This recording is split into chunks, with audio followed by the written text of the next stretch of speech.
सो है गाइस, स्वागत है और एक नए वीडियो पे। और आज 14 फरवरी है। सबको पता है कि आज वैलेंटाइन डे है, लेकिन आज सरस्वती पूजा भी है और उसके साथ ही पुलवामा अटैक भी था। लेकिन इस वीडियो में हम लोग एनिमे के रिलेटेड ही बात करने वाले हैं। तो एनिमे में अभी वैलेंटाइन डे है, तो वैलेंटाइन डे स्पेशल तो बनता ही है। तो आज हम लोग रोमांटिक एनिमे के बारे में बात करने वाले हैं, क्योंकि अभी का जो ज्यादातर रोमांटिक एनिमे है वो ज्यादातर सेक्सुअल अट्रैक्शन पे ज्यादातर बेस्ड होता है। आप लोगों ने देखा ही होगा, बहुत ही ज्यादा सेक्सुअल अट्रैक्शन कंटेंट आते ही जा रहा है एनिमे के अंदर, ठीक है, लिमिट को ब्रेक कर रहा। तो हम लोग आज ऐसे रोमांटिक एनिमे के बारे में बात करने वाले हैं जो शायद आपने सुना होगा या फिर नहीं भी, क्योंकि ये कुछ कुछ पुराने एनिमे होने वाले हैं जो आपको कंफ्यूज और साथ ही रुलाएगा जरूर। तो बिना किसी देरी के वीडियो को स्टार्ट करते हैं। पहले मैं बता दूं कि ये वीडियो में कोई रैंकिंग नहीं है, ये एक सीरियल वॉइस से चलेगा। तो आप चाहे तो खुद ही रैंक बना सकते हैं, लेकिन ये रैंकिंग नहीं है, ठीक है। कौन सबसे पहला है कौन लास्ट में है वो मैं नहीं कर रहा, सीरीज वाइज चलेगा ये, ठीक है।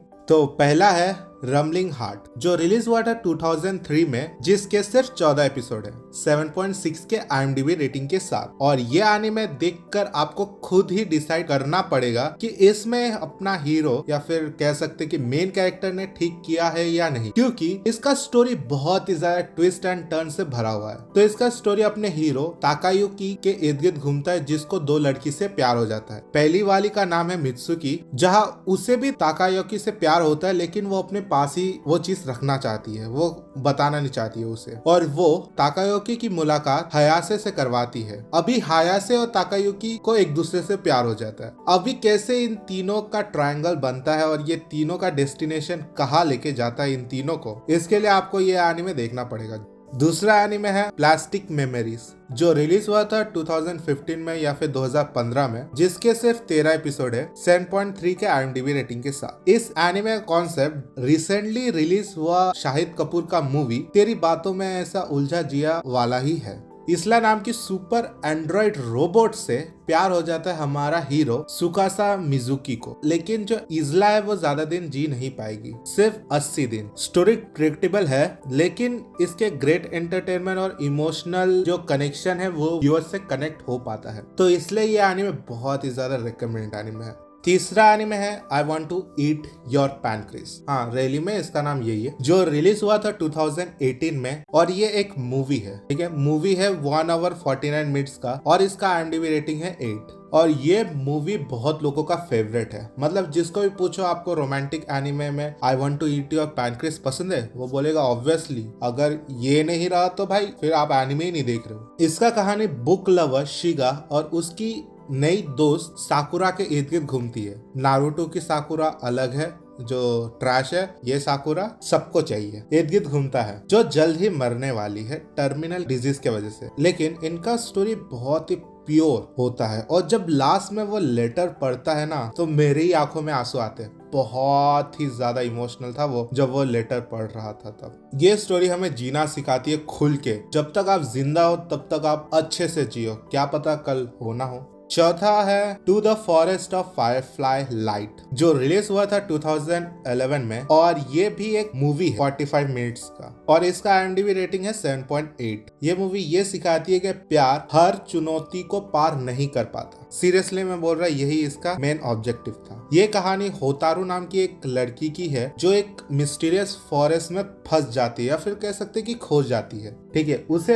उसे बाहर निकालता है हमारा सुपर नेचुरल पावरफुल एंटिटी जिन, और वो दोनों अच्छे दोस्त बन जाते हैं। लेकिन प्रॉब्लम इसमें ये है कि वो दोनों एक दूसरे को छू नहीं सकते, क्योंकि अगर होतारू जिन को छुई तो जिन हमेशा के लिए गायब हो जाएगा। ये सब जानते हुए भी होतारू को जिन से हो जाता है प्यार। अभी उनके फ्यूचर में क्या होगा, आपको ये मूवी देखना पड़ेगा।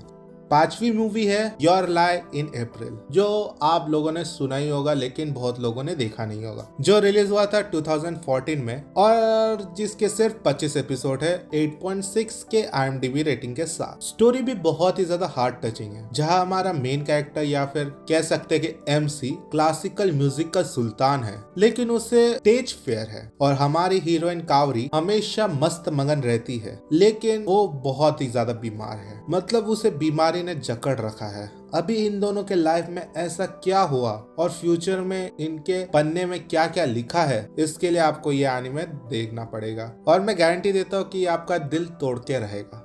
छठा एनीमे है वी वेर देयर, जो रिलीज हुआ था 2006 में, जिसके सिर्फ 26 एपिसोड है 6.8 के IMDb रेटिंग के साथ। ये पुराना है लेकिन मेरा फेवरेट है, सीरियसली ये मेरा फेवरेट है। ये कहानी नानामी और यानो के लव स्टोरी के इर्द गिर्द घूमती है, जहाँ वो हर कदम फूक फूक के रखते हैं। मतलब डेटिंग और फिजिकल इंटीमेसी एकदम बेबी स्टेप की तरह होता है वो लोगों का। ये कहानी प्योर है, उतना ही क्यूट है और उतना ही जेन्युइन भी है। लेकिन कहते हैं ना, जब तक प्यार के बीच में कांटे ना आए तो प्यार में भरोसा कैसे होता है, वैसे इनके स्टोरी में है। अगर आप जानना है कि कांटा क्या है, कौन है, इसके लिए आपको ये एनीमे देखना पड़ेगा।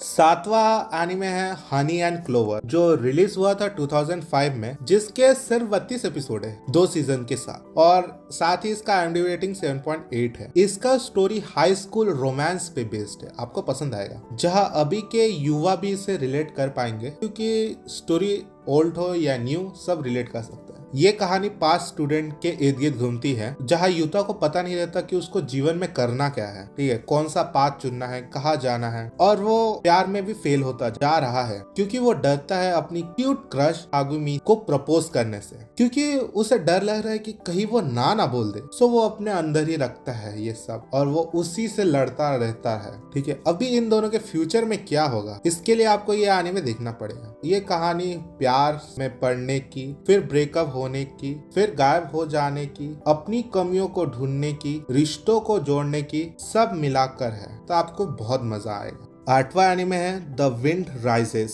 जो रिलीज हुआ था 2013 में, और ये एक मूवी है जो 2 घंटा 6 मिनट का है और इसका 7.8 का IMDb रेटिंग है। ये मूवी मियाजाकी ने लिखी थी, जिन्होंने अभी रिसेंटली जो मूवी रिलीज हुई है हाउ डू यू लिव, जो फेमस हो चुका है, उसको भी लिखा था। तो ये कहानी जीरो के लाइफ ड्रीम पे बेस्ड है कि उसे एक एयरक्राफ्ट या फिर प्लेन बनाना है जिससे उसका देश उस पे नाश करे, लेकिन उसी समय उसे प्यार हो जाता है इलस्ट्रेटर नाओकी से। लेकिन जिंदगी इतनी आसान नहीं होती इन दोनों की, जहाँ जीरो सोच में पड़ जाता है कि क्या होगा अगर ये जो प्लेन है वो तैयार हो गया, क्या ह्यूमन इसको अच्छे से अडाप्ट कर पाएगा।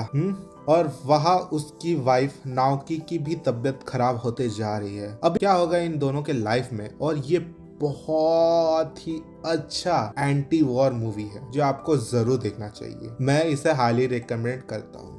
9वां मूवी है माय सोन इक्को, जो रिलीज हुआ था 1986 में, जिसके सिर्फ ही 96 ही एपिसोड है, ज्यादा नहीं है। हाँ, और इसका IMDb रेटिंग 8.2 है। और ये स्टोरी 2 मेन कैरेक्टर यूसाकु और क्योको के इर्द गिर्द घूमता है, जहाँ यूसाकु 20 साल का है और वो बोर्डिंग हाउस में रहने आया है, और क्योको 22 साल की टेनेंट है, मतलब घर मालकी के। एक रोमांटिक रिलेशन में ये स्टोरी फोकस होता है, जहाँ क्यों अपनी पास्ट लाइफ उसे भूलना चाहती है, जहाँ उसके हस्बैंड की मौत हुई है। क्या इनका रोमांस इनके पर्सनल ट्रबल को पार कर पाएगा, इसके लिए आपको ये एनीमे देखना पड़ेगा। और last but not the list, 10वां एनीमे है 5 सेंटीमीटर पर सेकेंड, जो रिलीज हुआ था 2007 में, और ये एक मूवी है 1 आवर 3 मिनट 7.5 की IMDb रेटिंग के साथ। ये मूवी आपको फर्स्ट मिनट से ही जोड़ के रखने वाली है, क्योंकि ये कहानी ताकाकी और आकारे के लॉन्ग डिस्टेंस रिलेशनशिप में आने वाले उतार चढ़ाव को दिखलाती है। मतलब कैसे समझाता हूँ, जहाँ समय उन लोगों के रिलेशन को चैलेंज करता रहता है, लेकिन जब ताकाकी फैसला लेता है कि वो आकारी से मिलने जाएगा, उसी वक्त पूरे जिंदगी की मुसीबत उसके ऊपर आ जाती है। मतलब आप सोच रहे हो इस मूवी में कितना सस्पेंस है, वो भी 2 लवर को मिलाने का। मतलब मैं मूवी देखते देखते सोच रहा, भाई ट्रेन चलना, भाई जल्दी चल भाई, जल्दी रुक, मैं अभी अंबानी को फोन करके दूसरा ट्रेन मंगाता हूँ। इतना मतलब इन दोनों के जो डिस्टेंस है वो सिर्फ ट्रेन पार कर सकता है, और वो भी ट्रेन जा नहीं रहा। इतना हार्ट बीट बढ़ता है आपका एक एक डिस्टेंस वो लोग जैसे जैसे पार करते हैं, पास आते हैं। ये बहुत ही ज्यादा अच्छा मूवी है। यही तक था वीडियो गाइस, और आपको वीडियो अच्छा लगा है तो इस चैनल को लाइक, सब्सक्राइब और नोटिफिकेशन बेल के साथ अच्छा सा कमेंट कर दीजिएगा। आज वैलेंटाइन डे है तो तब तक के लिए tata, bye bye, good night, see you and mic drop.